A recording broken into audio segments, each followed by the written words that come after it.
Welcome back, Boomerite. Sorry about not posting any videos for the last 2 days. I decided to take a break. I had to get some things done on a personal level, and Queen Boomer hasn't been around, so I've been kind of depressed, honestly. She's in Hawaii having a grand old time. And for those of you who perhaps were wondering, I sent her to Hawaii to get footage of a sea turtle. And I told her she's not allowed to come back unless she gets that done. And guess what? She got it done. Big time. She sent me pictures of sea turtles that she got on the GoPro, and which is why I'm using this Stone Age camera that was the original camera for the channel. But she got the footage, and I gave her the GoPro to go get it done. So, good news on that front. Anyway, I figured I'd take this time to bounce back into it. I'm going to do the in-betweeners. So, don't worry, it's coming. In fact, I'm probably going to put that out before this video. But this is going to be a reaction video to Bob Mortimer on Would I Lie to You. Now, I've done 2 reaction videos to Bob Mortimer, but a lot of you have pointed out that I should have done the compilation one where they take all the stories and line them up in order, because that would give it more context as to why all the contestants usually believe that he's telling the truth. So I decided to do that route and right a wrong that you guys have pointed out. So this is Mortimerian Tales. I hope I'm saying that right. Mortimerian Tales. It's got a nice ring to it. So this is Bob Mortimer on Would I Lie to You. This is part 1 of Mortimerian Tales. This is a 50-minute video, so I'm probably going to break this in half. I don't like doing, full hour-long reaction videos, because it means I got to sit still for way too long. And with my bad back, it's not a good idea. So here we go. Let's try to remedy the wrong. Here we go. Bob Mortimer. Bob, let's all gather around the fireside. You can tell us tales of your youth. I once set fire to my house with a box of fireworks. David Mitchell's with a box of fireworks. Now, you guys know I like pausing these videos with the Would I Lie to You stuff because I like to make predictions. As someone who was a firework maniac when I was a kid, it's America. You gotta light off your fireworks, goddammit. I totally believe this right off the bat because it sounds like something that I would do. In fact, my father, when he was a kid, actually burnt down a big section of the woods behind his house when he was a kid, lighting fireworks. So this seems plausible to me. It was done out of ignorance. What age were you? It's Sarah Millican. I was around about 7. I want to know where you grew up, where a 7-year-old can buy a box of fireworks. I bought them in the shop near where I lived in Middlesbrough. It was a box for 2 and 6 of standard fireworks. That was the brand. Standard brand. That sounds exciting. Standard fireworks. Yeah. A normal level of excitement will be endangered. Yeah. For a bonfire night, you will forget. But it says standard, but then it's... Well, that is standard for a firework. Yeah, right. So you're in your home, and you're 7 or 8 years old. I'm 7 and I'm on my own, yeah. On your own? Yeah, and on one of the fireworks, I think it was the sparklers, it said, not suitable for indoor use. Which, at that age, makes you think, that means they're okay. Could you just not read the word not when you were playing? Did you think not was the brand? You go, oh, lovely, I love that not brand food. It's not for human consumption. No, that logic that says, well, people have obviously tried them indoors. I've discovered they're not suitable. Yeah. So therefore, I won't use them indoors because I want to live. If you look at a big firework, it won't say not suitable for indoors. It's obvious. Yeah. Right. But on the sparklers, they chose to put it on. So what happened?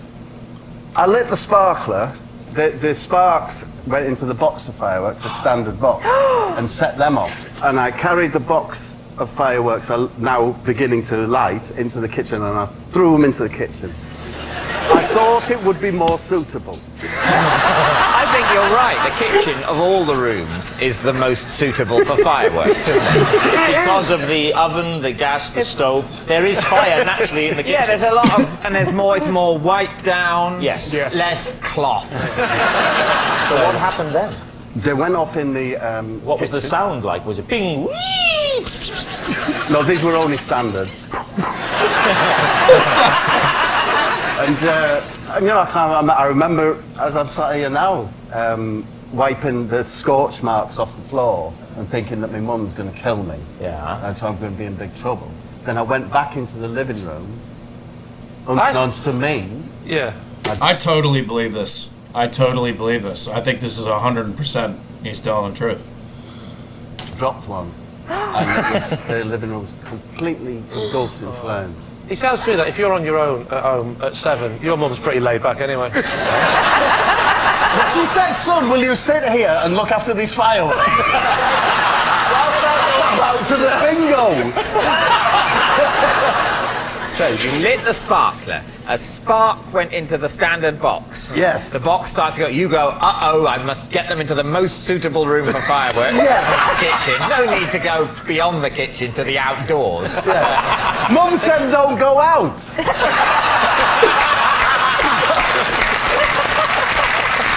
I think this is very true. It's good to know there was at least one rule in your house. What time of day did all this happen? This happened mid-afternoon. Oh dear, so you didn't really get the benefit of it. Who put the fire out?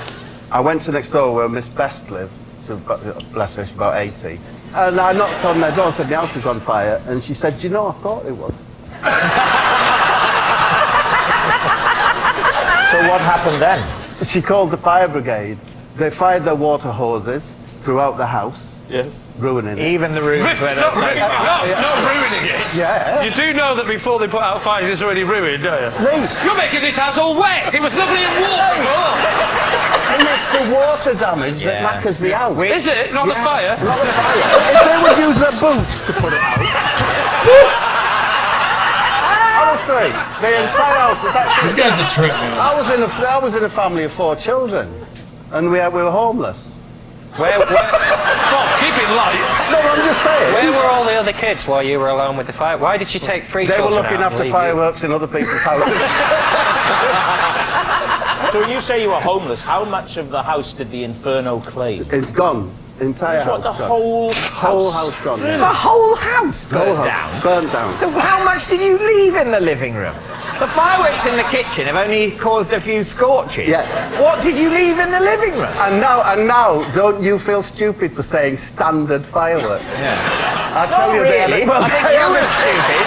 Like a sparkler indoors. If you don't know what you dropped in the living room, is there a chance that it's just a coincidence? No, it could be. That it might not have been your fault? That's what I said to the press. Your fault? Press? What press? Who did you speak to? Local press. Because they came to the house while it was burning? Yeah, you know, they're their hats on, trilbies, sniffing around. With those little bits of paper in This one's a long one. Were they called things like Scoop McLean? I believe it was called Ron Waffle.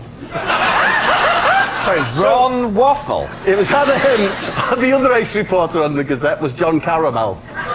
It was one of them two. Caramel and waffle. Honestly. The question is whether you think Bob has been telling the truth. Well, I thought it seemed very plausible Yes. until we heard about caramel and waffle.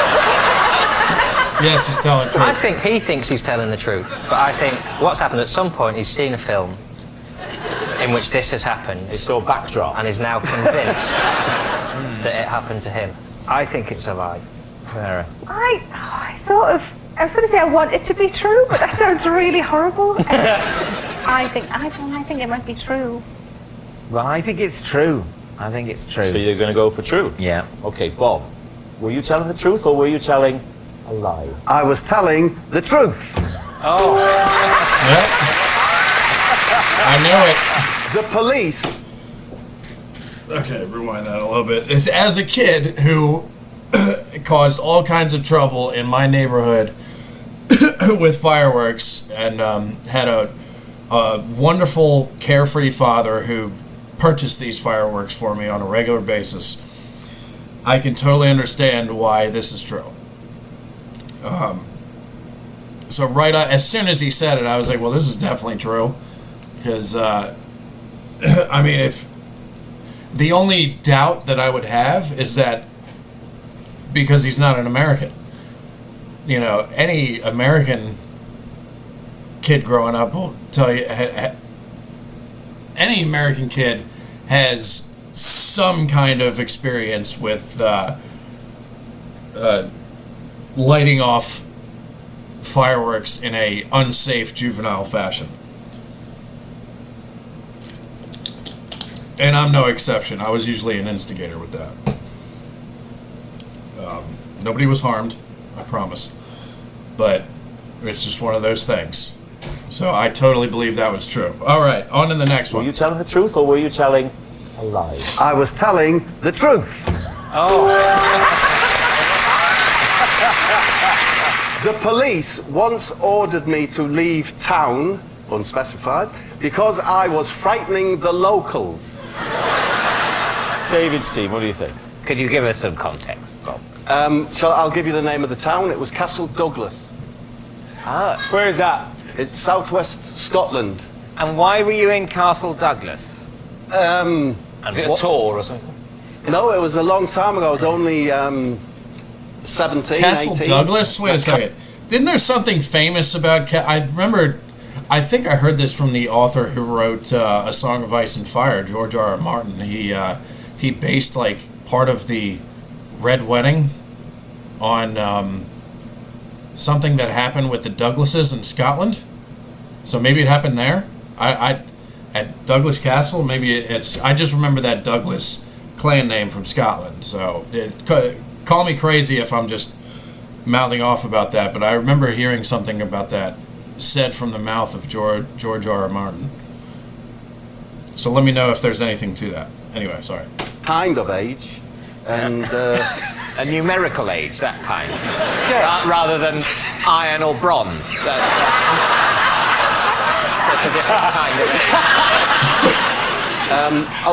I was with two friends trying to get as close to the Gulf Stream as I possibly could.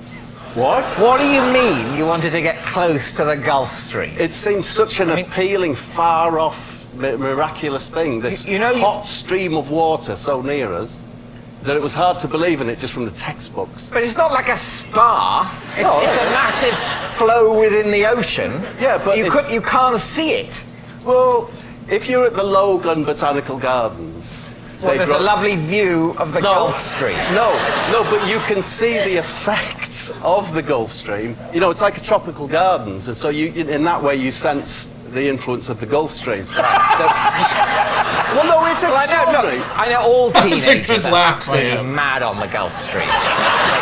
Can't get enough of it, and it's flowers. That laugh killed me. But that was one reason amongst many. But the police of Castle Douglas don't mind the teenagers who'll flock there to admire the effect of the Gulf Stream. So what was it that you did that put their noses out of joint? We scared the locals, apparently, because we were wearing very grotesque masks. Why were you wearing masks? If you're going to gardens, why would you wear a mask? Ah, well, here's the thing. That's a perfect question. Yeah. Just before you answer it, have a minute.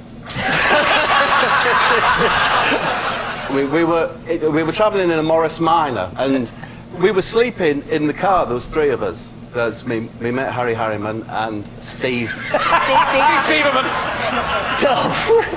Steve, by the way. He was. You just called Steve, by the way. He was. Steve, by the way, as in incidentally. Yes.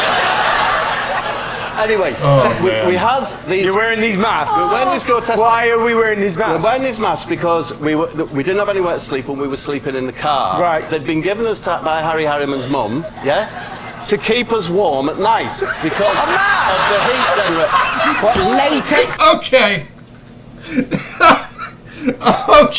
Okay, at this point, yeah, the lady on the left, that's how I feel right now. I don't think this is true. At first, I thought maybe it might have been, but two things here. One, that what he just said there was absolutely ridiculous.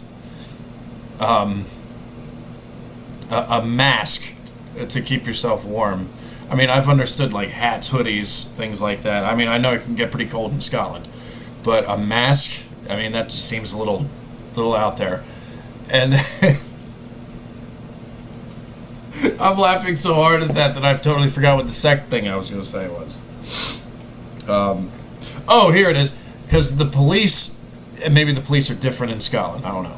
But at least here, I've never heard of any police anywhere here in the United States saying that they ask you to leave town. Because that's such a broad statement. Like, what do you move to the next town over? You want to leave the county, the state, what? I've heard of some people who are not allowed back into certain states, but that's the most I've ever heard where, you know, law enforcement says, like, you can't be here, or we're asking you to leave and not come back, that kind of thing.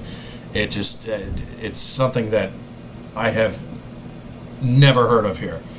So maybe it's different in other countries, but those are the two reasons why I think he's lying. Grotesque latex masks. Yes, they were just old men's masks, but they were to keep us warm. Harry Harriman's mum she sold these stuff from home, and she sold another thing which was called a jobble top, yeah, which was a bobble hat that made it into a jumper, and the big bobble was at the back and it buttoned down the front, and that was. I'm telling you now, right? If this is a lie, yeah, and they end up saying lie, I will say to you, why did you make it more difficult for yourself? by mentioning the joggle top or whatever it was called. Because I'm imagining my sleeping arrangements and think, yes, we had the latex masks on and these giant, like what they're called jobble tops. Right, Okay. So if you're wearing a sleeper mask and you're scaring the locals, like normally the locals would be in bed when you're going to sleep, and it's dark and you're in your car and you got a scary mask on it, you know. No, we were just on our daytime drive from Dundee to Castle Douglas. With masks on. As we went past Keep people, your faces warm. we were staring at them with our scary masks. Why did you not remove... Because I would say, from my experience of sleeping all night in a classic car in a latex mask and a jobble top, you get quite clammy. And so in many ways, it's quite a relief to take the latex mask off for the next day's drive. Yes, and not to mention how it helps being able to see where you're going. Yeah. But then, no, of course, we take the mask off in the morning, but then round about midday, you wanted to put it back on. At what point did the police get involved? Didn't the police get We involved? parked up in Castle Douglas, right next to the shop, because we wanted to get one of their famous Scotch pies. As we came out of the shop, I was grabbed by a policeman, and it was a sergeant, by the way.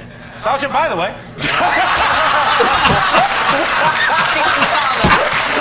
Oh, the timing of that was cool. That's me, Dad.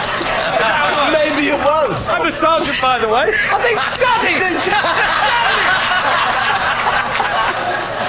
So the sergeant, by the way, he took me to the police station, and So he arrested you? Yes, taken and put in a room, and then the sergeant and a plainclothes detective came in. plainclothes. Oh, yeah. What? CID have now got involved. And then they said, you're going to have to wait here. We sent for a specialist from Edinburgh. and then, as we sat in, it came in and said, right, what's with the funny faces? They said, what's with the funny faces? So what did you say? Well, we explained what had happened, that we had these funny faces, that we slept in them, and that we're terribly sorry to have caused any offence. So presumably then they released you? The sergeant, by the way, followed us till we were out of the city limits. So that's my story. Quite a holiday. What do you think? I know what I think. What do you think? I think it's true. You think it's true? Yeah. I don't think it's true. I don't think it's true. That's because of the reasons I said before. But let's find out what happens. That's not what I think. Kian, what do you think? I'm going to go untrue. Okay, Cian's going untrue. Adil's going true. David? My initial reaction is it's a lie. Let's say it's a lie. You're saying it's a lie? Yeah. Bob Mortimer. Yes. Was that story true? Or was it a lie? It was true. Unreal, man. Now, I know that because of some of the previous reaction videos I've done to Bob Mortimer, some of you explained that like his tales were so ridiculous and most of them end up becoming true. But I'm still going with my gut on these. You know, there's in all the comments that I've read about this particular video, nobody has not one has said all of the stories are true. Just many of them are true. So it's still up for me to, you know, decide which ones I think are true or not, I guess. But this is so much fun. I'm really enjoying this one. Bob, what is Keith to you? This is Keith. He's my oldest friend, and when we were at school together, we hid a dictaphone in the classroom ceiling to confuse our teacher. So not to record, say that again. He's my oldest friend, and when we were at school together, we hid a dictaphone in the classroom ceiling to confuse our teacher. So not to record, but to play stuff? Yeah. What sort of stuff? Well, it was important to keep a gap at the beginning, so we let it run for about 15 minutes. And then there was the noise of a fly. For a brief period, then another period, to confuse the teacher. Where would you get the noise from the fly? Because you'd make the noise. We'd make the noise ourselves, Let's I'm hear not your paying fly for no noise. fly to do it. Let's hear your fly. You know, what? It just sounds like a Can I fly. hear you bee? We didn't do a bee. Do you know how to do a bee? Just like that fly. Oh bit no, louder. it's more wholesome if it's a bee, isn't it? Show me the difference, David. Well, I don't know. I'm not. Do well, it. I'd say okay. A bee would be a sort of a foot. No, that's a Whereas a bumblebee. fly is a. Very good. That's good. Very good. Do you see the way he just... Now, this particular thing from Bob, putting that up in the ceiling to confuse the teacher, or it makes noises and stuff. As someone who is a kind of a class clown and caused teachers problems when I was a kid, it wasn't horrible, but I did like to cause some problems every now and then. This sounds like something that I wish I had done, so I'm going to say it's true. That's my initial thought on it. Slip straight in and out character. So Yes, there was hide it. silence, Yeah. then a little bit of fly, silence, a little bit of fly, and then quite loudly, but not to frighten anyone, the word wolf.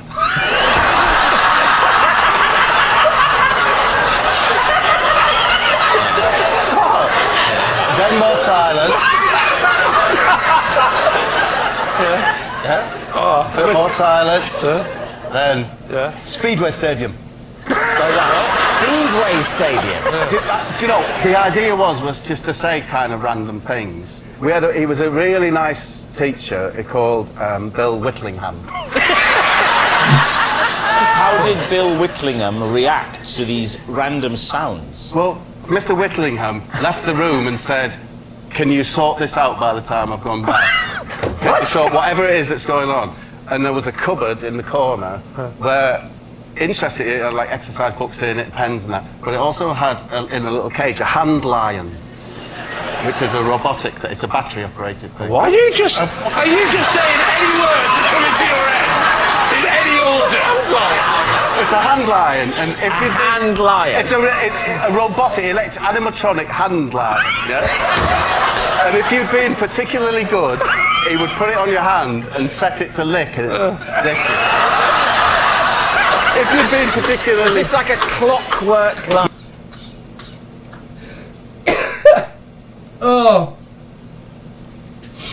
Oh, it's too much. Oh my God. I think this part is true too. I mean, No, it was remote control. It was remote control. Remote control. He had the controller in his desk, and he said, "You've the been actual such a hand good boy. lion. Get out the hand lion, and you'll get a lick." And if you'd been bad, you put them on your hand and strike. You strike at your hand. So the hand line had two settings. It could lick or it could strike. Yes, good boy, bad boy. Right, very Good boy, sensible. bad boy. Now, the only problem with it, of course, was... What, this story? It would... The only problem was, because if the batteries got low, it would get constipated. No, anyway, but in this cupboard, so we got up on the cupboard. You climb onto the cupboard that Yes. the hand lion is housed in. Probably asleep. Right, you reach up onto the ceiling tile, Take out the dictaphone. switch it off. Yep. Mr. Whitlingham Yes. comes back in. Yes. What happens? He's nervously awaiting another, edict from above. Doesn't come, we carry on with the lesson. British government and politics it was. So there's a lesson called British Government and Politics? Yeah. Whole year on that?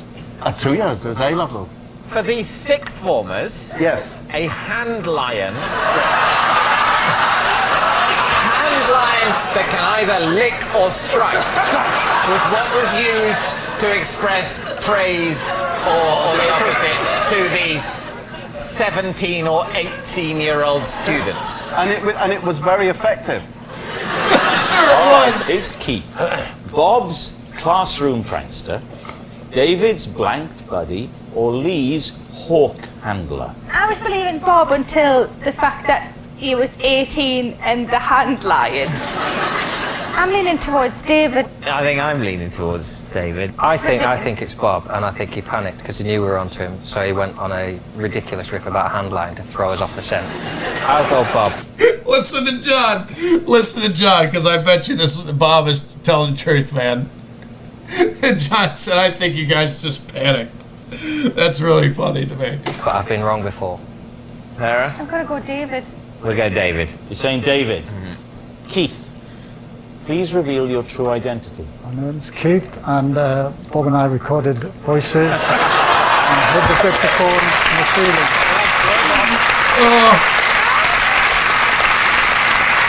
Yes. That's gold. Is Bob's classroom prankster. I would never have believed all that stuff about a hand line was completely true. Thanks very much, Keith. Thank you. That was good. All right, so I probably got 2 more before I got to cut it off or something like that. What is it, 50 minutes? Probably 1 more. Okay. This is the cushion that I used to carry my pet owl around on. I would have brought the owl, but he escaped last week. David, Steve, what do you think? What kind of an owl was it? A pet owl. Oh God. This is I think owls are very creepy. I mean, they're very cool, and yet very creepy. There is one of the creepiest animals ever, but absolutely beautiful. I just think. I mean, have you ever been outside at night and then an owl lands like a few feet from you and then just looks at you and it's like. It's fucking creepy. Okay? They are one of the most gorgeous birds out there, though. And they're amazing creatures. But they're creepy. Sorry. Oh, yeah. Tawny. Yeah. Tawny's perch on branches. Yeah. So how did you get it to perch on a big, flat, soft cushion? Oh, Steve, it's so good to have you here. How did I? Is there a problem here, Steve? Here are the tallow marks. I have a rare breeds farm near me, and they had to get rid of a tawny owl that was injured. It couldn't use its wings, and I shouldn't use the word, it couldn't use its bottom. It does look cut up, although that pillow, it does look like it's been cut up by, it could be talons, but if anybody out there owns a cat, you know that a cat could easily do that too. So I don't know so far. For doing what? For poo-pooing. What did it use? So, as a trustee of the organisation, because it's just down the road from me, in Warehorn, I agreed to I agreed that I would look after it. It actually had what you would call a colostomy bag. No, you would. We call it a colostomy bag. I said it. Yeah, we would have picked it up, but you did specifically say that's what we would have called it. Yeah.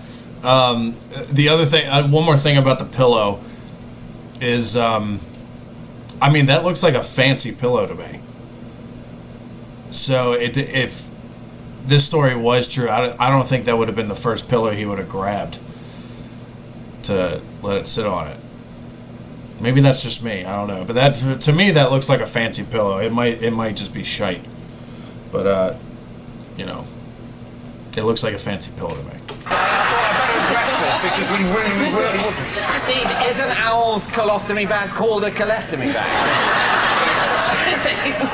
Well, yes, it is. You wouldn't really need it because the majority of kind of solid fecal matter with an owl comes out of its mouth. Yeah. No, we're dealing with a very sick owl. No, I'm sorry, I sound aggressive there, but I can see Yeah, he did. escaped out, and I can Yeah, see he his did. little face. We were given a pipette with what was owl nourishment. So you had to feed it With a by pipette. Yes. And how did it stand on the cushion if, as Steve says, it needs a perch? It was fine, just so... I've clearly not made it clear. This is an incredibly sick bird. You can't judge it by the normal tone. This is just a lump of meat and feathers.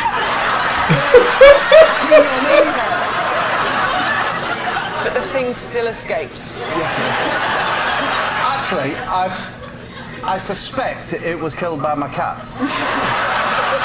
Why did this owl sanctuary... Oh, so he'd revealed he does have cats. Okay, I don't believe this anymore. Because those are cat claw marks on the pillow now. Don't believe this anymore. As a sick owl, why didn't it look after the owl itself rather than give it to a local celebrity? Because I'm the cushion and cats. I'm very closely associated with it. Sorry, my client would like a minute. You clearly said to me you were going to nurse it back to health. No, that was never going to happen. It's palliative care. It's Palliative care. It was Palliative care for the owl. a hospice for the owl. And we had some decent times. Did he have a name, this owl? We called it. Did you? You called it... So you're upset, Bob, I can tell. If you need a minute, it's okay. But what did you call it? Sorry? What did you call it? What did we call the owl? Yeah. Well, we called him Mavis. Mavis. What did you feed it with the pipette? It was described to me as owl nourishment. Owl nourishment. You just take balls and put them in a liquidizer. Steve, I still know I can't impress on you. The most you got out of it. He seems like he's trying too hard to make them believe it too. The other three, he's been like so It nonchalant. was reclined on the cushion. That was its... That was its deathbed. We'd have like a broomstick or something and just hold it. And what have you told the owl sanctuary? What have you told them? Because they must have been upset. No, I've told them he's passed away, yeah. And they said, well, that's fine. We knew Mavis was going to die soon. That's why we gave him or her to you, a comedian who lives locally, to keep on a cushion in the same room as some cats. So my client would like to change his plea. Lee's really good at this one. You're a trustee, did you say, of this charity? Yes, it's a rare breeds farm in Warehorn. Does family days. Sadly, I haven't got an owl at the moment. But... So, David, what are you thinking? Is this true? I don't think this one's true. I don't think this one's true. He admitted that he has cats in the house. A cat could have easily done that to the pillow. And if you had a random owl show up at your house, even if it was sick or injured, I don't think you would grab a fancy looking pillow like that. You would grab, something cheap like I got over here to let the owl sit on. So I don't think this is true. No, this isn't true. You made all that up. I just don't believe they would let him bring a dying tawny owl home. No, I don't think so. I think we're saying it's a lie. I think you are. But yeah. and I think that's the Rare Breed Centre probably needs to look at its working practices if it happens to be true. But Okay, Bob, truth or lie? I was telling a lie. Okay, yeah. All right, we'll stop it there. I'll continue to do the second half of this particular video in another reaction video that I'll post up. I gotta take a break, so I'm gonna get up and walk around so my back's okay, because I've been having back problems again lately. Nothing serious like it happened before, for those of you who followed this channel for a while. So I'm okay, I just need to walk around and stretch a little bit. But, so I got 3 out of 4 on the lie. So you told 3 truths and 1 lie. I said you told 2 truths and 2 lies. So I got 3, I was right 3 out of 4 times. And I'm glad, actually that last one really makes me want to dive right into the second half of the video, because I wasn't sure if this was just going to be all tales that were true or not. So it's good that they throw lies in here as well. But this is a lot of fun. I got to thank you guys for actually getting me off the individual Bob Mortimer What I Lied to You takes, and get me onto this one, the Mortimerian tales, where it's all combined into one. I think this was definitely the right move, so thank you guys for suggesting that I go back and start it this way. It's probably one of the best suggestions that you guys have ever done for me on this channel, so thank you guys so much. Anyway, I will be doing part 2 shortly, but that video will probably be out in another day or 2. So in the meantime, if you liked what you saw, like, subscribe, and more reaction videos will be out soon. Love you guys. Thank you for the suggestions. All right, guys, everybody have a great day and stay safe out there. Peace.